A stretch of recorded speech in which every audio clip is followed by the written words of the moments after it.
मांसाहार का नको? भाग चौथा. नवा वैज्ञानिक शोध. लेखक प्रदीप मुखोपाध्याय. साप्ताहिक सार्वदेशिक पत्रिका, दिनांक 2 ऑगस्ट 1987. सायमोनेटन चा निष्कर्ष हाच आहे की मांसाहारी व व्यसनाधीन लोकांच्या शरीरातून जे अदृश्य स्वरूपाचे विकरणाचे तरंग निर्माण होतात ते शाकाहारी व सदाचारी लोकांच्या तुलनेत कमी असतात. ते रोग्याप्रमाणेच असतात. अर्थात मांसाहारी व व्यसनी लोक रोगीच असतात. कॅन्सरच्या रोगाने ग्रासलेल्या रोग्याचे विकरण तरंग दैर्घ्य 4874 आंगस्ट्रॉम असते, तर योगी लोकांत ते प्रमाण अधिक असते. जोविसने स्वतः बनविलेल्या उपकरणाने हे सिद्ध केले आहे की विकरण तरंग दैर्घ्य मांस व अंड्यात 6500 आंगस्ट्रॉम इतके कमी आहे, तर फळभाज्यांत ते प्रमाण 10,000 आंगस्ट्रॉम इतके अधिक आहे. जे अन्न ग्रहण करतो त्याचे तरंग दैर्घ्य 6500 आंगस्ट्रॉम पेक्षा जास्त असेल तर शरीर स्वस्थ राहू शकते, अन्यथा नाही. कारण स्वस्थ शरीराद्वारेच विकरण तरंग दैर्घ्य 6500 आंगस्ट्रॉम निर्माण होतात. ब. मांसाहारामुळे मानसिक दुष्परिणाम. ज्याप्रमाणे स्थूल शरीराचे स्वास्थ्य वात, पित्त, कफ या त्रिदोषांवर अवलंबून असते, त्याप्रमाणे सूक्ष्म शरीराचे स्वास्थ्य त्रिगुणांवर आधारित आहे. ते म्हणजे सत्व, रज, तम होय. मांसाहाराने रजोगुण व तमोगुण वाढतात, त्यामुळे मानसिक अस्वस्थता वाढते. जैसा खावे अन्न वैसा बने मन या उक्तीप्रमाणे मनाचे स्वास्थ्य हे आहारावर अवलंबून असते. मांसाहाराने मन चंचल, अशांत, बेईमानी, धोकेबाज, आळशी, अहंकारी व प्रमादयुक्त असे बनते. मनाच्या प्रवृत्तीप्रमाणे हार्मोन शिक्रीरशन होत असते, म्हणून मन बिघडले की एंडोक्राईन ग्लँड्सवर वाईट परिणाम होतात. त्यामुळे पण अनेक रोग निर्माण होतात. मांसाहारी माणसाचे मन कधीही अध्यात्माकडे, परमार्थाकडे, खऱ्या ईश्वर भक्तीकडे वळू शकत नाही. ईश्वर भक्तीशिवाय अस्थिरता वाढते. आज जगात जेवढे गुन्हे वाढत आहेत, आत्महत्या होत आहेत, या सर्वांचे मूळ कारण मनाची अस्वस्थता असते. म्हणून मनुष्य दुःखी झाला आहे. त्याला सर्व भौतिक विपुलता असून सुद्धा केवळ स्वतःच्या वाईट प्रवृत्तीमुळे द्वेष, ईर्ष्या, कामुकता, मत्सर, लोभामुळे दुःखी आहे. एवढेच नव्हे तर आत्महत्या करीत आहेत. म्हणून सात्विक आहारच केवळ माणसाला खऱ्या अर्थाने स्थैर्य देऊ शकतो. सत्याचरण, धार्मिक आचरण, पारमार्थिक व्यासंग मनाला शांत ठेवू शकतो. धर्म, सत्य, परमार्थ यांचा मार्ग दाखविण्याचे काम बुद्धी करते. पाश्चात्य देशातील शाकाहारी लोक सुद्धा विद्वान, विचारवंत व थोर महापुरुष होऊ शकले. उदाहरणार्थ Aristotle, Darwin, Einstein, Tolstoy, Newton, Vinci, Benjamin Franklin इत्यादी. क. मांसाहारामुळे बौद्धिक दुष्परिणाम. बुद्धी हे तत्व शरीर, मन यापेक्षा सूक्ष्म आहे. ती योग्य अयोग्याचा निर्णय करीत असते. मनाला दिशा देण्याचे काम करते. त्याला टेस्टर म्हणता येईल. सर्व रोगांचे मूळ बुद्धीतच असते. चरकांनी म्हटले आहे की प्रज्ञापराधो ही मूलम सर्व रोगाणाम. अज्ञान ही बुद्धीची बिमारी आहे. अविवेक हा दोष आहे. तोच अविवेक सर्व शारीरिक मानसिक रोगामुळेच आहे. अविवेकाने माणूस वेडा होतो, आत्महत्या करतो व क्रूर बनतो. शुद्ध बुद्धी प्रज्ञा बुद्धी ही मांसाहाराने मिळणार नाही. म्हणून विवेक व बुद्धीची स्थिरता आपोआपच मिळणार नाही. इंद्रिय दोषात संस्कार दोषाः संस्कार दोषात च अविद्या. ड. मांसाहार व आत्म्याचे स्वास्थ्य. जीवनाचे मूळ कारण आत्मा आहे. तो चेतन आहे. शरीर मन बुद्धी हे सर्व जड स्थूल वा सूक्ष्म आहेत. पण आत्मा या सर्वांपेक्षा सूक्ष्म व चेतन आहे. त्याची साधने जेव्हा मांसाहारामुळे बिघडतात तेव्हा त्याला शेवटी क्लेश होतो व जे काही वाईट केले असेल त्याची फळे आत्म्याला भोगावी लागतात. आत्म्याला आनंद व परमानंद पाहिजे असतो. हे नैसर्गिकच आहे. पण साधने बिघडल्यामुळे ते भोगवादी बनतात. खरा आनंद आत्म्याला त्यागातच होतो, भोगात नव्हे. दयेत होतो, क्रूरतेत नाही. इमानदारीत होतो, बेईमानीत नाही. परोपकारात होतो, स्वार्थात नाही. म्हणून मांसाहारामुळे जे जे दोष मनात शरीरात बुद्धीत येतात त्या सर्वांमुळे आत्म्याला जे पाहिजे ते मिळत नाही. म्हणून तो क्लेश करतो. सर्वात मोठे ध्येय म्हणजे ईश्वराच्या सान्निध्यात राहून तो परमानंद मिळवू इच्छितो. पण मांसाहारामुळे तो हे काही करू शकत नाही. म्हणून तो दुःखी बनतो. ई. मांसाहार व सामाजिक व्यवस्था. मांसाहारामुळे सामाजिक सुव्यवस्था शांती परस्परांत प्रेम राहू शकत नाही. म्हणून समाज सुद्धा अस्वस्थ व रोगी बनतो. ई. मांसाहार व आर्थिक व्यवस्था. मांसाहाराने आर्थिक व्यवस्था बिघडते. ती अशा प्रकारे. प्राणी मारल्यामुळेच खते मिळणे दूध मिळणे हे कमी होते. मांसाहारी लोक मसाले जास्त वापरतात, दारू पितात, व्यसनी बनतात, आळशी होतात. त्यामुळे दिवाळखोरी वाढते. एकूण राष्ट्राची आर्थिक व्यवस्था खिळखिळी बनते. ड. मांसाहार व पुनर्जन्म.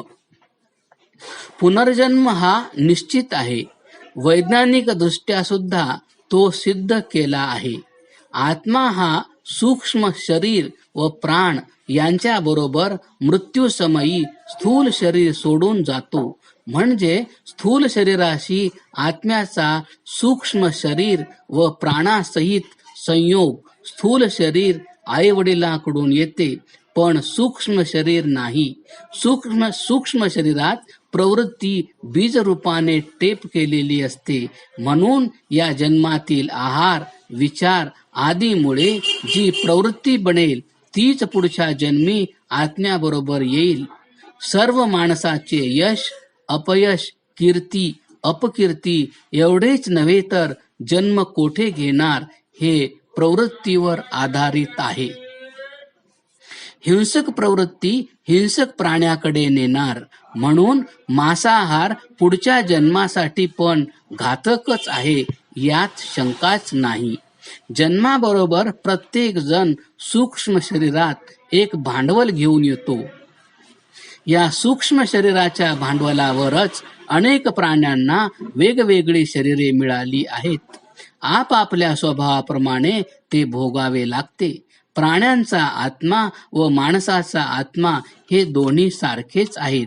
माणसाला जर कोणी जबरदस्तीने नेऊन कापले तर काय वाटेल त्याचाही विचार करावा. तेच प्राण्यांनाही वाटते. आपण पुढच्या जन्मात प्राणी झालो व अशी पाळी आपल्यावर आली तर कसे होईल त्याचाही विचार केला पाहिजे.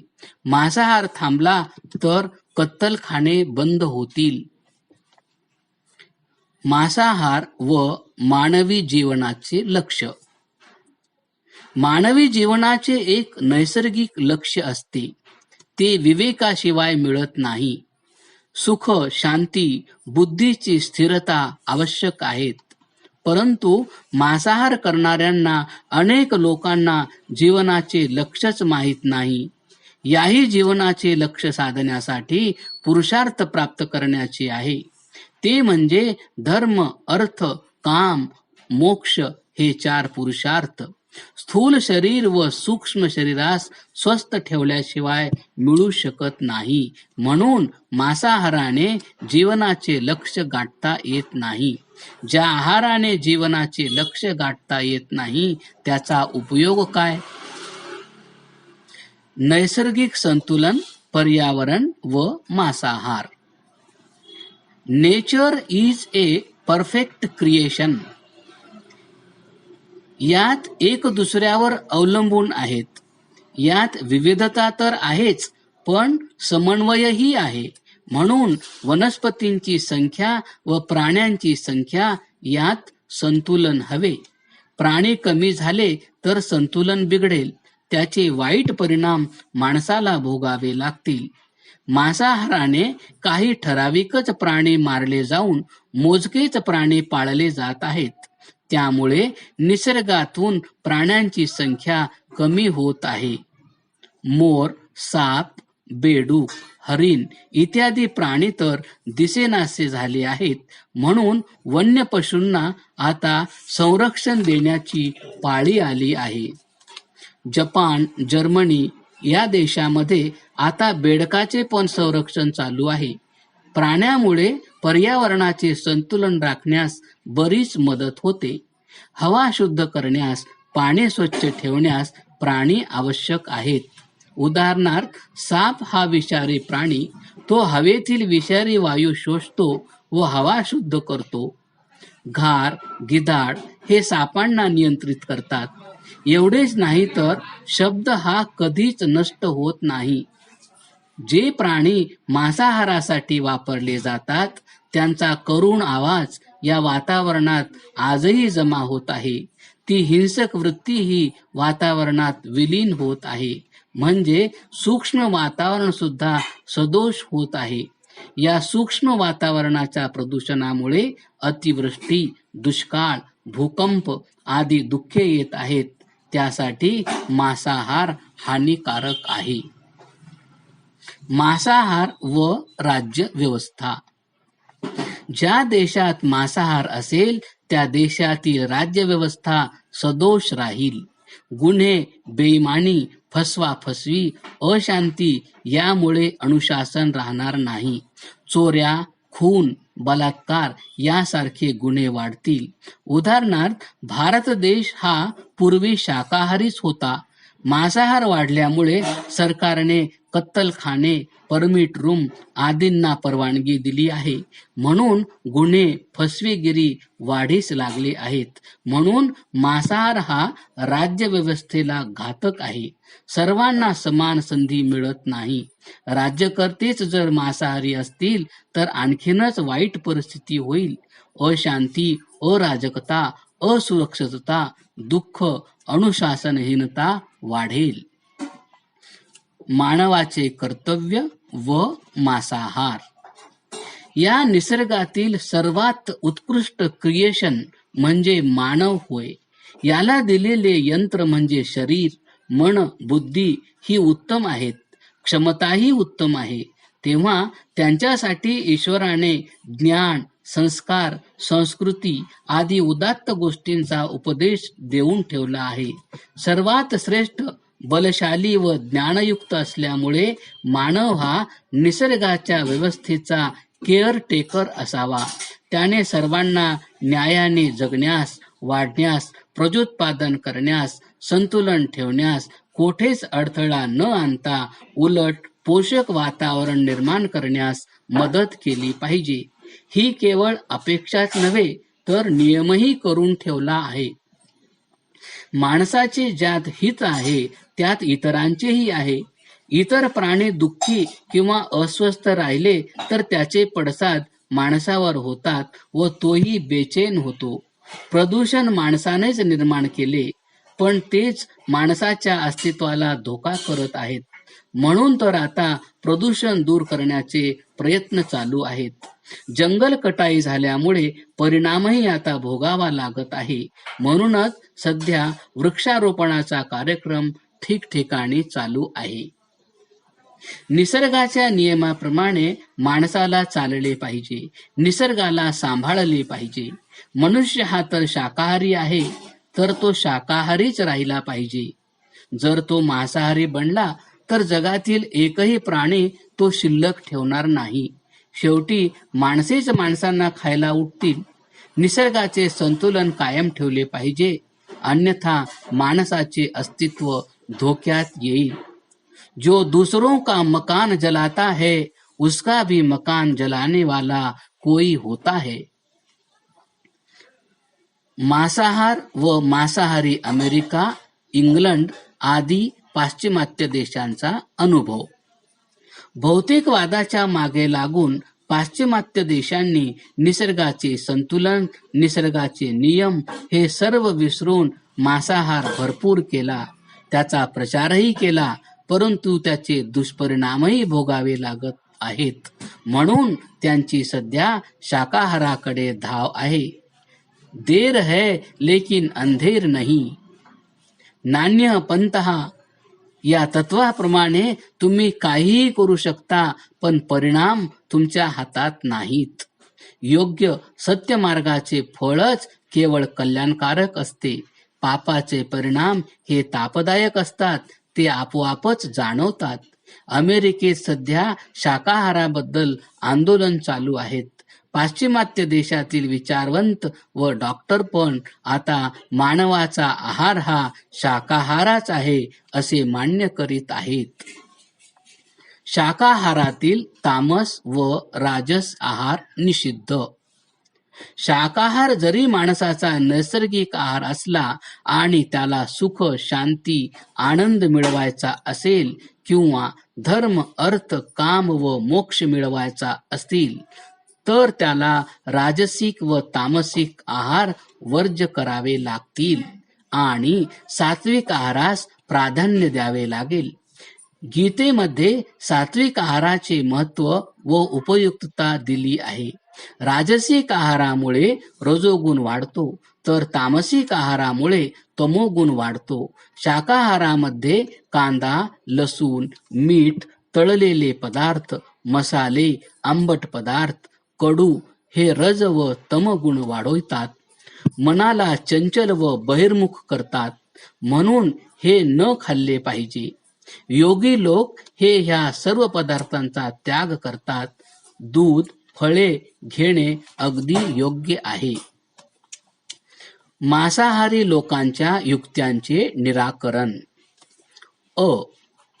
मांसामध्ये प्रथिने जास्त असतात व प्रथिने शरीराला आवश्यक आहेत, म्हणून मांसाहार केला पाहिजे ही युक्ती चुकीची आहे. क्रमसंख्या 1. जगात सर्व ऑर्गॅनिक मॅटर्स अगोदर वनस्पती निर्माण करतात. स्वतंत्ररित्या प्राणी अन्न तयार करू शकत नाहीत. डाळीमध्ये सर्वात जास्त प्रथिने असतात. क्रमसंख्या 2. वनस्पतीजन्य प्रथिनेच मनुष्य पचवू शकतो, प्राणीजन्य नव्हे. तर जर प्रयत्न केला तर अनेक विकार शरीरात होतील. क्रमसंख्या 3. प्रथिने हे केवळ शरीराची वाढ करण्यासाठी आवश्यक आहेत. वाढ ही सावकाश होत असते, म्हणून प्रथिने रोजच्या जेवणात फार थोड्या प्रमाणात लागतात. रोजच्या जेवणात कार्बोहायड्रेट्स जास्त लागतात, ते मांसात नसतात. क्रमसंख्या 4. जर आवश्यकतेपेक्षा जास्त प्रथिने घेतली तर त्याचे शरीरावर वाईट परिणाम होतात. म्हणून मांसाहार हा माणसासाठी उपयुक्त नसून घातक आहे. म्हणूनच आपल्या जेवणात भाकरी भात जास्त असून वरण कमी असते क्रमशः.